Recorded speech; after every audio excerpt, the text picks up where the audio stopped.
Muita paz para todos, sejam todos bem-vindos a mais uma doutrinária do Centro Espírita Boa Nova. Meu nome é Edmilson Neto, trabalhador aqui do Centro Espírita Boa Nova, e gostaria de convidá-los para que nos siga, se inscreva no nosso canal do YouTube, Centro Espírita Boa Nova, também nos siga no Facebook, Centro Espírita Boa Nova, e no nosso canal do Instagram, Centro Esp Boa Nova. Na noite de hoje, nós iremos continuar o nosso estudo do Livro dos Médiuns. Faremos uma homenagem a este livro maravilhoso, a esta obra fantástica pertencente à codificação espírita no mês de maio. E na semana passada falamos sobre a primeira parte, que foram as noções preliminares. Agora, hoje, nós iremos falar sobre a segunda parte desta obra, que são as manifestações espíritas. Kardec ele inicia as suas discussões nessa segunda parte, fazendo uma análise maravilhosa sobre as manifestações espíritas. Ele começa dizendo que, antes de tudo, para que a gente acredite que há a possibilidade dos espíritos se manifestarem no mundo material, se comunicarem com os vivos, nós precisamos deixar de lado a questão materialista. Precisamos derrubar por terra as noções materialistas de que o espírito não existe. E o Kardec fala como nós iremos fazer isso. Na primeira parte, na semana passada, nós discutimos que é função da doutrina espírita primordial a sobrevivência da alma. Então, a partir do momento que a gente acredita na sobrevivência da alma, nós iremos passar tudo pelo crivo da razão. E aí, as manifestações espíritas servirão como prova para essa sobrevivência da alma e para esse intercâmbio entre o mundo espiritual e o mundo físico. Então, Kardec continua. Como então os espíritos irão se manifestar no nosso mundo material? Como eles irão se fazer presentes? E aí nós gostaríamos de primeiro lembrar a composição do homem. Nós temos o espírito, o perispírito e o corpo físico. O corpo físico é este que todos nós vemos. É a matéria. O perispírito, ele é o corpo do espírito. Esse perispírito ele é semimaterial, ele é um pouco material também. E é a partir deste perispírito que os espíritos irão conseguir se manifestar, conseguir manipular a matéria. E o espírito seria a parte que não teria nada de matéria. Mas é através do perispírito que os espíritos irão conseguir se manifestar visualmente, que é o nosso assunto de hoje, aqui no mundo físico. Kardec ele começa lembrando que mesmo o perispírito sendo de sua composição fluídica, ele também não deixa de ser matéria. E como nós analisamos no mês de abril, quando estudamos o Livro dos Espíritos, temos que lembrar que a composição desse perispírito varia de mundo a mundo. Então, na Terra, o perispírito é composto de componentes terrestres. Em outro planeta, o perispírito daqueles espíritos que lá vivem irão ser compostos daqueles componentes. Lembrando também que para que isso aconteça, como então, Neto, o espírito vai pegar este microfone da sua mão e fazer ele ficar levitando na sua frente? E ele vai dizer, através do seu fluido, que é o perispírito, ele vai envolver este microfone, através do fluido cósmico universal que está presente em tudo e em todos os lugares do mundo, ele também irá envolver, e através do ectoplasma, do fluido magnético, do fluido animal presente em um médium de efeito físico. Então é necessário um médium de efeito físico para que eles consigam realizar os efeitos físicos, essas manifestações no mundo material. Nós recomendamos a leitura de todo o Livro dos Médiuns e, como estamos falando da segunda parte, recomendamos a leitura desta parte para que você possa estudar conosco, porque nem tudo que está lá escrito nós teremos tempo de dizer aqui. Mas Kardec ele tira muitas dúvidas em uma entrevista que ele faz com o espírito de São Luís. Lá nessa entrevista ele pergunta todos esses assuntos que nós estamos comentando aqui esta noite. E São Luís responde da forma mais clara possível, vai esclarecendo aquelas dúvidas, e Kardec, como um ótimo pedagogo que ele era, ele elabora as perguntas de maneira que esclareça de fato, assim como ele faz no Livro dos Espíritos. Mas nessa entrevista, ele começa a perguntar para o São Luís como é que ocorre, como é que os espíritos conseguem manipular a matéria, como é que ocorre as pancadas, como é que ocorre a levitação de objetos, como eles vão conseguir manipular e transformar a matéria, uma mesa, uma pedra de 1 tonelada e conseguir levantar. E o São Luís vai estar explicando ali para o Kardec tudo isso que nós já falamos, como funciona essa manipulação. E aí uma das coisas também que o Kardec pergunta é: qual o tipo de espírito que vai realizar esses efeitos físicos, essas manifestações físicas na matéria? E aí o São Luís vai responder que na sua maioria são espíritos inferiores, são espíritos que ainda estão ligados à matéria. E aí ele continua perguntando: então o espírito superior, se o quisesse, não poderia fazer? E São Luís fala: claro que poderia, mas eles preferem se utilizar de um espírito inferior. Já que ele tem uma elevação moral, ele se utiliza daquele espírito que já está mais ligado à matéria para atingir os seus objetivos. No início do espiritismo, por exemplo, nós todos sabemos que existia o fenômeno das mesas girantes. Então as mesas giravam por toda a Europa. Todas aquelas pessoas, era uma febre europeia, o fenômeno das mesas girantes. As mesas giraram, as batidas aconteceram, as comunicações iniciais aconteceram, até o momento que o espiritismo começou a ser codificado, e aí o fenômeno foi diminuindo.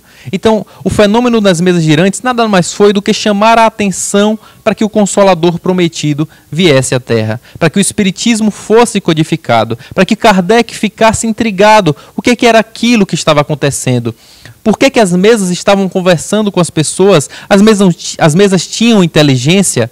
Como é que as mesas conseguiam responder? E aí ele começou a perceber que por trás daquele fenômeno físico existia uma manifestação inteligente. Só que aí nós vamos estar continuando a falar sobre isso mais para frente, essa questão das manifestações inteligentes. Nós podemos perceber, quem não assistiu, nós recomendamos o filme Kardec, que conta a história do Kardec. É a história resumida, é claro que vai ter que resumir ali no filme, mas mostra um pouco de como aconteceu isso, de como iniciou de fato a passos lentos a codificação da doutrina. Inicialmente, as mesas girando, depois a escrita através da cesta, até que chegou o momento da psicografia, e aí a comunicação com os espíritos ficou mais rápida, ficou mais eficiente. Os médiuns começaram a estudar, começaram a se depurar cada vez mais, fazer com que aquele instrumento fosse da maior qualidade possível. Até que chegamos aos dias de hoje, com tudo isso já desenvolvido e com o conhecimento que nós temos. Qual o nosso dever então? Utilizar todo esse conhecimento para divulgar essa doutrina maravilhosa e principalmente para nos transformar e transformar todos que estiverem ao nosso redor. Então essa foi a necessidade desses fenômenos de efeitos físicos ocorrerem no início do Espiritismo, para chamar essa atenção. E aí o Kardec ele vai responder uma pergunta: como é que eu sei se eu sou médium de efeito físico?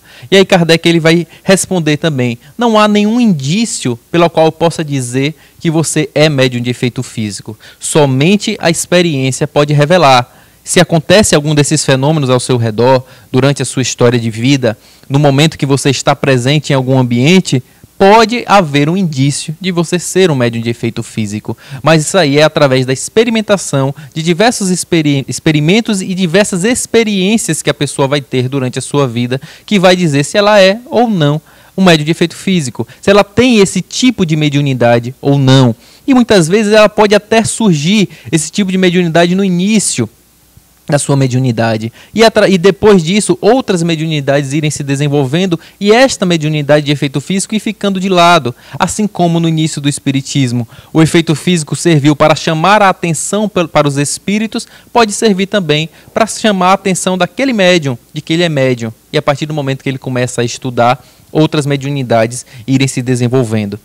E aí o Kardec ele vai falar que essa mediunidade pode provocar também pancadas, ruídos, barulhos, e muitas vezes isso vai assustar muita gente. Existem diversos casos que nós podemos ver na internet de espíritos que expulsam as pessoas de casa, que jogam pedra, que queimam a casa, queimam lençóis. Nós podemos ver diversas reportagens disso e colocar na internet.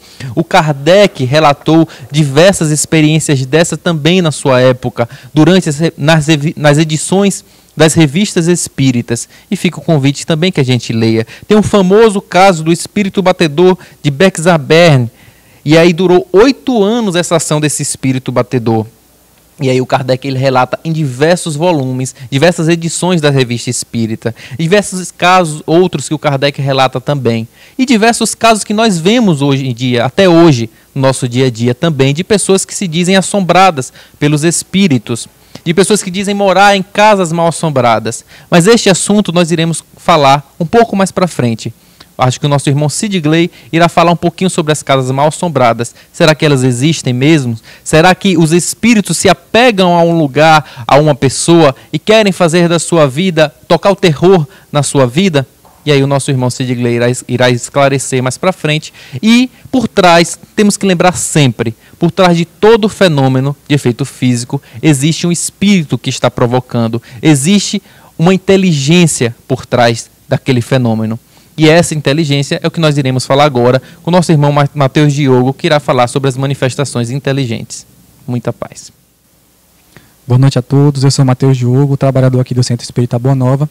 E seguindo a linha de raciocínio do que o nosso irmão Neto falou, essas manifestações físicas elas podiam ser facilmente compreendidas e entendidas utilizando as leis da época conhecidas como os fenômenos de eletromagnetismo e algum fluido ainda desconhecido. A partir do momento que esses fenômenos físicos eles apresentam algum tipo de característica inteligente, então começou a se questionar se esses fenômenos eles eram causados pelo próprio objeto ou por algum princípio inteligente que se utilizaria desse fenômeno para tentar se comunicar. E foi o que Kardec concluiu utilizando-se, no seu livro. Os fenômenos da mesa girante eles eram bastante conhecidos porque os fenômenos que aconteciam eram muito maravilhosos para a época. As mesas levitavam, elas passeavam pelo recinto e também tinham os fenômenos das batidas, em que se faziam perguntas e estabelecia que uma batida seria para sim ou duas para não, por exemplo. E aí foi quando eles tiveram a certeza de que o objeto ele não se comunicava. O que se comunicava eram os espíritos que se utilizavam das manifestações físicas para se comunicar. Como o nosso irmão Neto falou, os espíritos utilizam o fluido universal para poder manipular a matéria como a conhecemos. Seguindo os fenômenos das mesas girantes, esses fenômenos físicos eles foram bem aperfeiçoados, utilizando também o alfabeto para os espíritos se comunicarem através das batidas. Logo depois, foi utilizado o lápis para poder escrever no papel. Colocava-se o lápis em cima de uma folha e aí ele escrevia. Depois foram utilizando cestos de papel, caixas de papelão e até pranchetas. Logo após, ficou o mais utilizado seria o que conhecemos hoje como a psicografia, o espírito se utilizar do médium para escrever. Só que aí ficava o questionamento entre as pessoas, se os pensamentos produzidos através da psicografia eram dos espíritos ou dos médiuns. E aí Kardec nos fala que existem vários exemplos disso, mas ele indica um, que era em um navio imperial na China. O pessoal os tripulantes do navio estavam se utilizando de uma mesa girante para se comunicar com os espíritos e eles decidem evocar um tenente que já havia falecido há 2 anos. E aí o espírito desse tenente, ele se comunica dizendo o seguinte: peço-vos instantemente que mandeis pagar o capitão a soma de, aí ele dizia o valor, que lhe devo e que lamento não ter podido restituir-lhe antes da morte. Aqui o capitão, que nem lembrava dessa dívida, procurou nas suas contas e realmente viu que a quantia que ele disse era a quantia que o espírito estava devendo. E aí Kardec nos faz o questionamento do pensamento de quem podia indicar esse reflexo. Então aí fica a comprovação de que, na verdade, o espírito se utilizou para poder se comunicar. E aí, a comunicação mais famosa que nós temos é a comunicação através da escrita. Como já falei, como o espírito ele se utiliza do médium para poder escrever e passar a sua mensagem. Estabelecido que os espíritos podem se comunicar e se utilizar da matéria para poder fazer manifestações físicas, fica o questionamento: será que toda a comunicação dada por os espíritos deve ser levada a sério? Kardec segue complementando da natureza das comunicações dos espíritos, e ele classifica-as em 4, que são as comunicações grosseiras, as comunicações frívolas, as comunicações sérias e as comunicações instrutivas. Começando pelas comunicações grosseiras, como o nome já diz, ela vem de espíritos grosseiros. Se lembrarmos bem, existe o que Kardec propõe no Livro dos Espíritos da escala espírita. Essa escala mede o grau de perfeição dos espíritos, desde os espíritos impuros, né, imperfeitos, até os espíritos puros que atingiram um mais alto nível de elevação. Então, as comunicações grosseiras, elas não poderiam vir de nada mais, nada menos do que os espíritos imperfeitos. Elas geralmente são comunicações malévolas, arrogantes e ignorantes. Já as comunicações frívolas, elas partem de espíritos levianos, brincalhões. Esses espíritos, essa comunicação desses espíritos, elas não devem ser levadas a sério, porque eles podem dizer qualquer coisa apenas para interferir em algum trabalho espiritual, como, fazendo uma comparação, né, como os palhaços no circo. Eles interferem e brincam com as pessoas, né, brincam com os médios, divertem as pessoas. Só que esse divertimento afasta os encarnados dos espíritos sérios, que é do que nós vamos falar agora, das comunicações sérias. Essas comunicações, sendo nenhuma comunicação frívola, é classificada como uma comunicação séria. No entanto, nós devemos ter cuidado, porque nem todos os espíritos sérios, eles são altamente esclarecidos. Muitos espíritos tomam para si algumas verdades que naturalmente não são verdades. Então, a importância de filtrar as informações dadas por espíritos considerados espíritos sérios. E, por fim, nós temos as comunicações instrutivas. Essas comunicações, elas vêm com a principal característica de passar algum conhecimento, seja ele ciência, um conhecimento científico, um conhecimento sobre a moral ou sobre a filosofia. Esses conhecimentos, eles vêm necessariamente, né, na maioria das vezes, de espíritos que atingiram um grau de elevação melhor. E quanto mais desmaterializado o espírito for, mais consistente vai ser a comunicação e a instrução desse espírito pelo meio dessa comunicação. Então, generalizando, né, resumindo, como vimos, há diversas formas de se comunicar com os espíritos, né, como os espíritos se comunicam conosco. E a importância de filtrarmos as informações que vêm desses espíritos. Estabelecido que os espíritos podem se comunicar através da fala, da escrita, eles também podem se comunicar através da visão, que seriam as aparições. Os espíritos, eles podem aparecer, na verdade eles aparecem vestidos com roupas. E aí Kardec segue perguntando, fazendo um questionamento, de onde vêm essas roupas dos espíritos? Eles teriam um guarda-roupa no mundo espiritual, onde eles tirariam essas roupas? E aí ele segue respondendo que, na verdade, essa roupa dos espíritos é a impressão moldada pelo próprio perispírito do espírito. E aí esse molde do perispírito, ele pode acontecer de forma consciente ou, na maioria das vezes, inconsciente, pelo espírito. E aí Kardec segue questionando ao espírito São Luís sobre um exemplo que ele deu do senhor que apareceu, teve uma aparição, né, para uma senhora, e esse senhor, ele carregava uma tabaqueira, que seria um acessório onde a pessoa guarda o tabaco. E aí ele segue perguntando se essa tabaqueira que apareceu para a senhora e a ponto de iludi-la, se o espírito poderia deixar essa tabaqueira tangível. E aí o espírito São Luís responde que sim. E aí ele segue perguntando se a ocasião se apresentasse, aquela senhora teria podido tomá-la entre as mãos, crendo ter uma tabaqueira de verdade? E o espírito responde que sim. Se a tivesse aberto, provavelmente teria encontrado o tabaco. Se tivesse aspirado esse tabaco, teria espirrado? E aí ele responde que sim. O espírito pode, pois, dar não somente a forma, mas propriedades especiais? E aí o espírito responde, se o quiser, foi em virtude desse princípio que respondia afirmativamente às questões precedentes. Tereis provas da poderosa ação que o espírito exerce sobre a matéria e que estáis longe de supor, como vos já disse. E aí ele segue perguntando se o espírito poderia tomar uma substância, fazê-la uma substância venenosa e entregar ao encarnado, e se esse encarnado tomasse essa substância venenosa, ele poderia morrer desse tal veneno. E aí o espírito segue respondendo que sim, mas isso não poderia ser feito porque vai contra a vontade de Deus. E aí ele segue perguntando também se, além dos espíritos criarem uma substância venenosa, eles poderiam criar uma substância curadora. E aí ele diz que sim, que na verdade isso muito ocorre, mas em raras ocasiões, excepcionais. Os objetos tornados tangíveis pela vontade do espírito poderiam ter um caráter permanente e estável e viriam a ser usados? E aí ele responde que isso poderia acontecer, dependendo da vontade e da necessidade do espírito, mas que nada disso teria uma finalidade útil. E aí ele segue perguntando, O espírito sempre tem consciência da maneira pela qual produz seus vestuários ou os objetos dos quais oferece a aparência, que no caso seria, nesse exemplo, a tabaqueira. E aí ele responde que não. Frequentemente concorrem para a sua formação por um ato instintivo que eles mesmos não compreendem, se não estão bem esclarecidos quanto a isso. E aí ele chega aonde ele queria, né? Porque antes ele estava falando um pouco sobre a pneumatografia, que é a habilidade, o fenômeno de colocar um papel dentro de uma gaveta, e aí quando se tira, ele está lá escrito com algumas palavras que os espíritos produzem.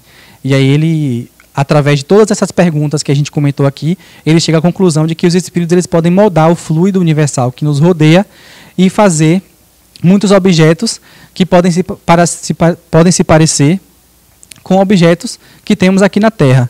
E que o vestuário dos espíritos muito pode ser um ato instintivo deles. Como nós saímos na rua e nem ligamos para o que estamos vestindo, os espíritos, eles também nem se dão conta de que estão vestidos, visto que é a sua própria consciência, o seu próprio pensamento que molda o seu perispírito, muitas vezes, na maioria das vezes, de forma instintiva. Olá, meus queridos irmãos, muita paz para todos. É uma satisfação imensa estar aqui com vocês. Eu sou Cid Gleia Amorim, trabalhador do Centro Espírita Boa Nova, em Feira de Santana, e é uma satisfação participar desse estudo de O Livro dos Médiuns, que é o nosso tema do mês de maio na nossa doutrinária. Dando continuidade, nós vamos analisar, falando sobre das aparições ou das manifestações visuais. Kardec coloca que é uma das manifestações mais interessantes, porque é a condição de vermos os espíritos e de com eles entrarmos em contato visualmente. E isso é importante perceber que é uma faculdade que traz muitos esclarecimentos. Nós vamos analisar ao mesmo tempo que os espíritos podem se tornar visíveis. Pela explicação deste fenômeno, nós iremos entender que não há nada de extraordinário, estão nas leis da natureza. Sobretudo, durante o sono, todas as pessoas podem ver os espíritos, mas durante o estado de vigília, apenas aquelas que são portadoras de uma faculdade específica e não especial. Porque as pessoas que têm sensibilidade, elas não são especiais, elas são específicas. Elas não são algo diferenciadas, que possuem um dom. Hermínio Corrêa de Miranda, ele vai estudar a mediunidade e vai nos dizer que é uma faculdade que serve de instrumento para o trabalho do bem. Nas manifestações visuais, todos os espíritos podem se apresentar visualmente, mas nem todos têm a permissão ou a vontade de poder manifestar-se. Com que fim os espíritos se apresentam visivelmente? Isso depende da sua natureza, das suas intenções. Os maus espíritos, eles terão a intenção de nos assustar e de vingar-se. Os bons espíritos, eles terão como objetivo fazer o bem, nos orientar, nos consolar nas nossas dificuldades, nos dar uma diretriz, demonstrar que eles estão vivos e que o amor continua. Então, com que fim um espírito mau poderá aparecer-nos? Por que Deus o permitiria? Certamente servindo de prova para aqueles que vêm. Mas do mal a gente pode tirar o bem. Muitas vezes servirá de um alerta para que o indivíduo perceba que há brechas morais que ele possa estar oferecendo, a fim de que psiquicamente um espírito possa estar ligando-se a ele. Então, os maus espíritos com essas intenções, trazendo para o bem, servirá como prova e ao mesmo tempo como um alerta. Por que a visão dos espíritos não é geral e permanente? Por que uma pessoa que tem a faculdade de ver os espíritos, ela não vê permanentemente? Porque isso perturbaria a nossa vida de relações, a nossa vida cotidiana. Da mesma forma, Kardec fazendo aí um comparativo, nós, se víssemos o ar que está ao nosso redor, se víssemos os seres micro-orgânicos que estão ao nosso redor, nós teríamos perturbado a nossa visão. Então, por essa razão, Deus, sendo tão perfeito, ele permite que até mesmo a faculdade de ver os espíritos daqueles que os veem não seja algo constante e geral para que tenhamos a nossa autonomia. Nos mundos mais adiantados do que o nosso, a visão dos espíritos ela é mais frequente, porque quanto mais desmaterializado o homem, mais ele se aproxima da natureza espiritual.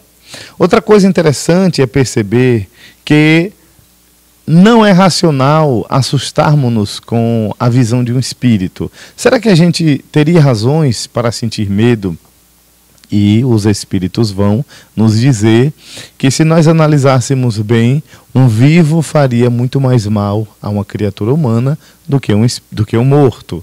Porque um espírito, qualquer que seja ele será um espírito.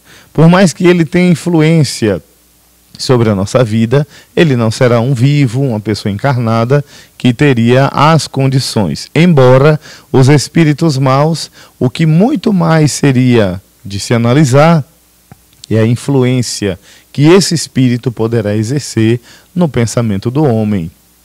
Porque, mesmo sendo visto ou não, os espíritos não deixariam de influenciar na nossa vida. Então, aquele que vê um espírito pode conversar com ele perfeitamente, estabelecer um contato, procurar saber as razões e em que se poderá ser útil.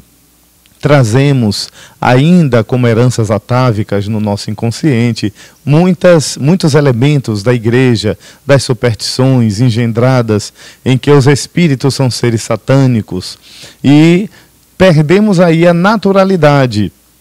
Mas quando vamos conhecendo o Espiritismo e as religiões que falam da imortalidade da alma, nós vamos encontrar que os espíritos não são outros senão as almas dos homens que animaram os corpos físicos na Terra.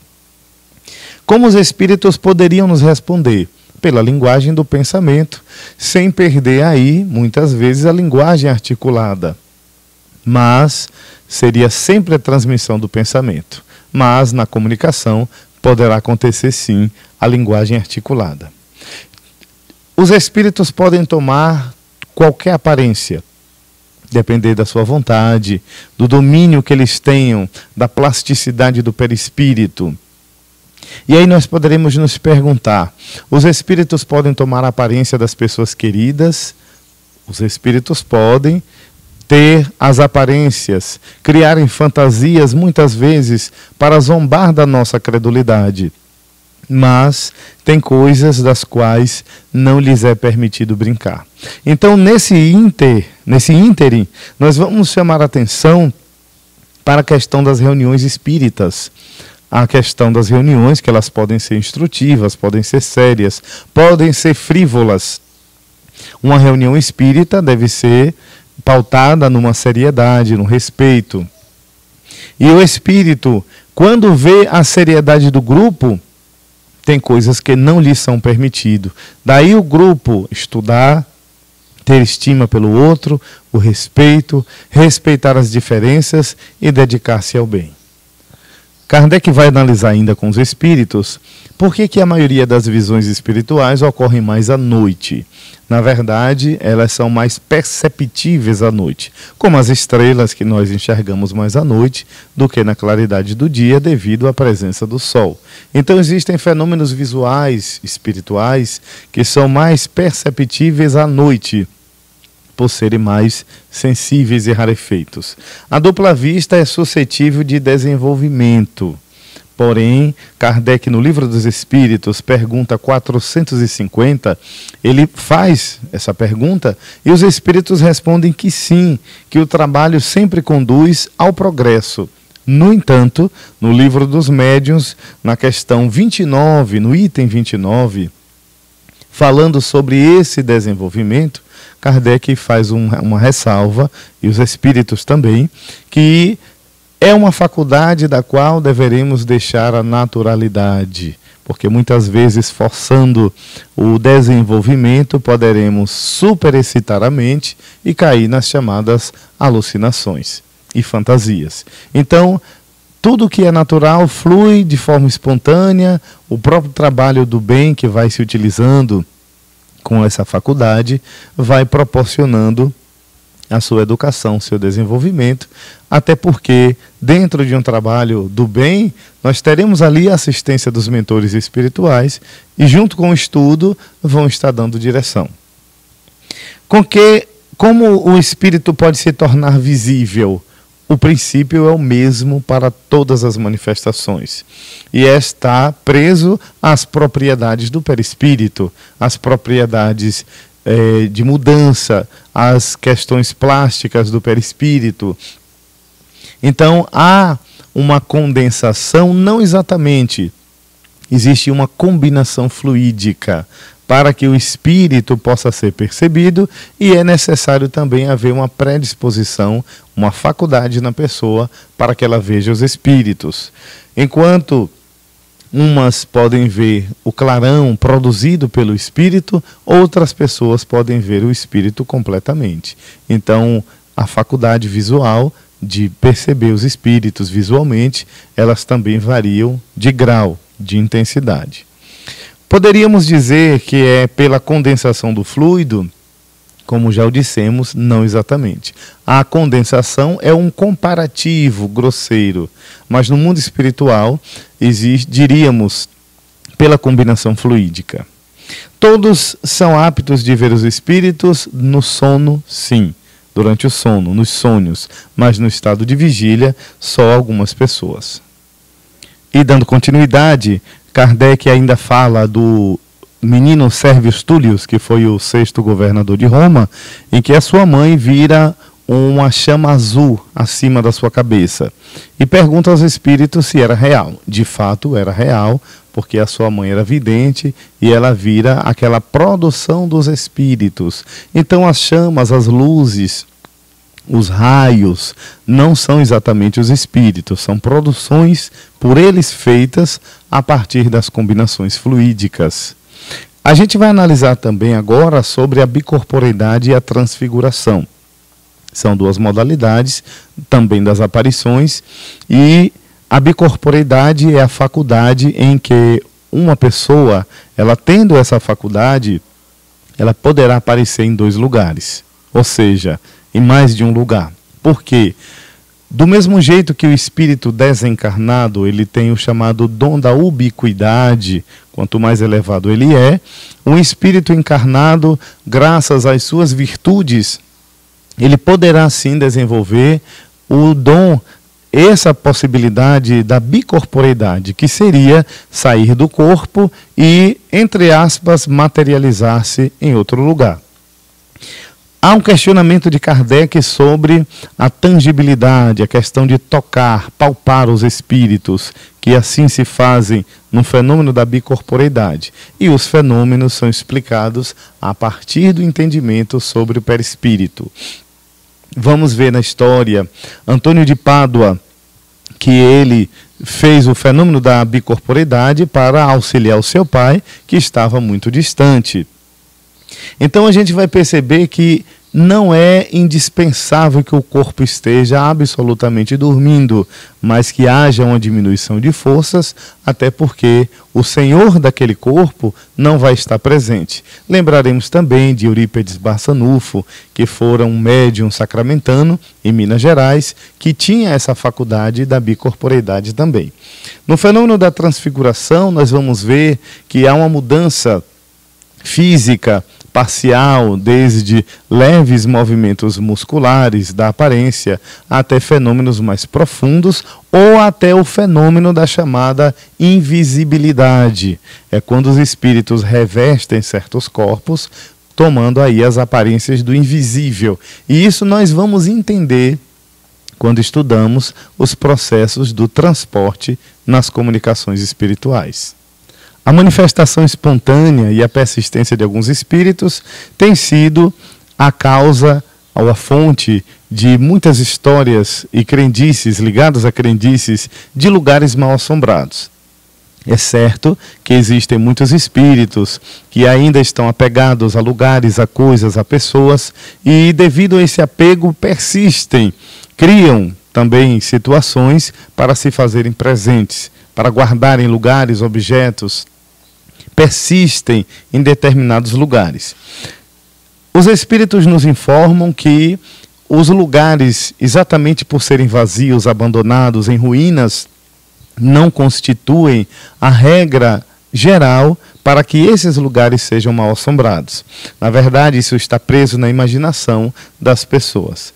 Tem qualquer fundamento a crença de que os espíritos frequentam de preferência as ruínas? Não exatamente. Mas existem os espíritos chamados misantropos, que são aqueles solitários que, do mesmo jeito que uns têm paixão por bosques, por igrejas, outros o terão por ruínas, por objetos. Mas em via de regra, geral, os espíritos estão onde estão as multidões de pessoas. Porque por uma atração psíquica, eles ali são atraídos a conviverem, porque a lembrança os atrai. Mas existem situações em que os lugares, os espíritos se apegam àqueles determinados lugares, objetos ou pessoas. Preferem os espíritos frequentar os túmulos onde repousam seus corpos? Na verdade, ali está o corpo, está a matéria. Os espíritos ali são atraídos pela lembrança daqueles que os recordam. Como fazer para lidar com os lugares chamados mal-assombrados? Existem meios de os expulsar? Sim. Mas, frequentemente, conforme os espíritos, nós nos utilizamos das coisas mais absurdas, das ações mais contrárias para os afastar.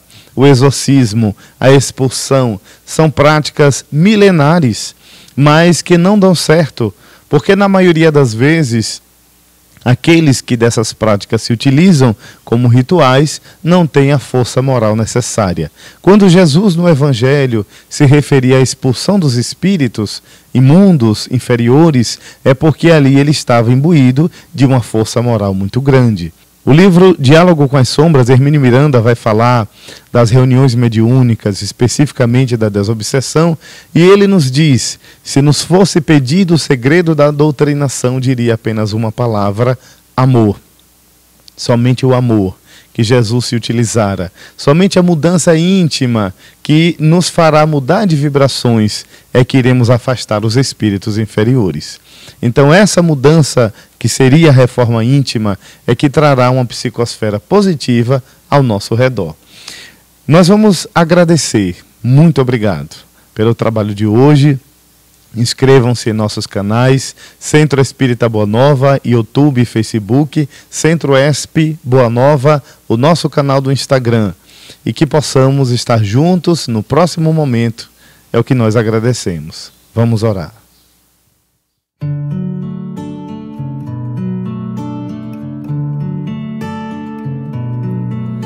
Well, I heard there was a secret chord that David played and it pleased the Lord. But you don't really care for music, do ya? Well, it goes like this, the fourth, the fifth, minor fall and major lift, the baffled king composing hallelujah, hallelujah, hallelujah, hallelujah, hallelujah.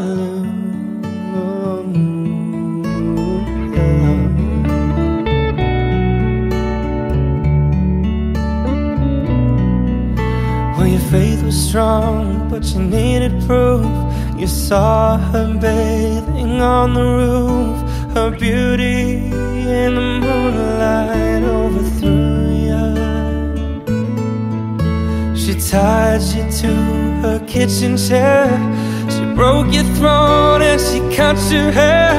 And from your lips she drew the hallelujah, hallelujah,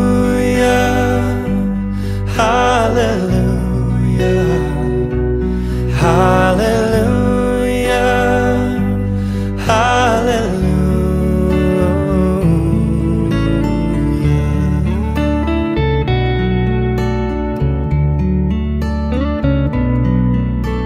But baby, I've been here before. I've seen this room and I've walked this floor. You know, I used to live alone before I knew ya. I've seen your flag on the Marble Arch, and love is not a victory march. It's a cold and it's a broken hallelujah. Hallelujah. Hallelujah. Hallelujah. Hallelujah.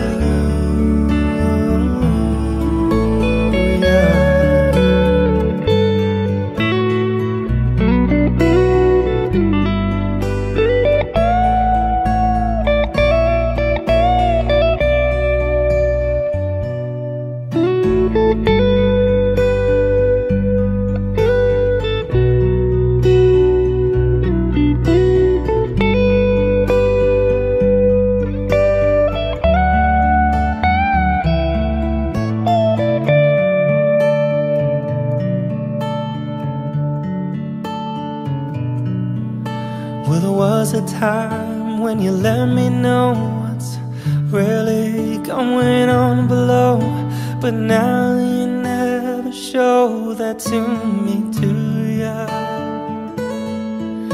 But remember when I moved in you, and the holy dove was moving too, and every breath we drew was hallelujah. Hallelujah.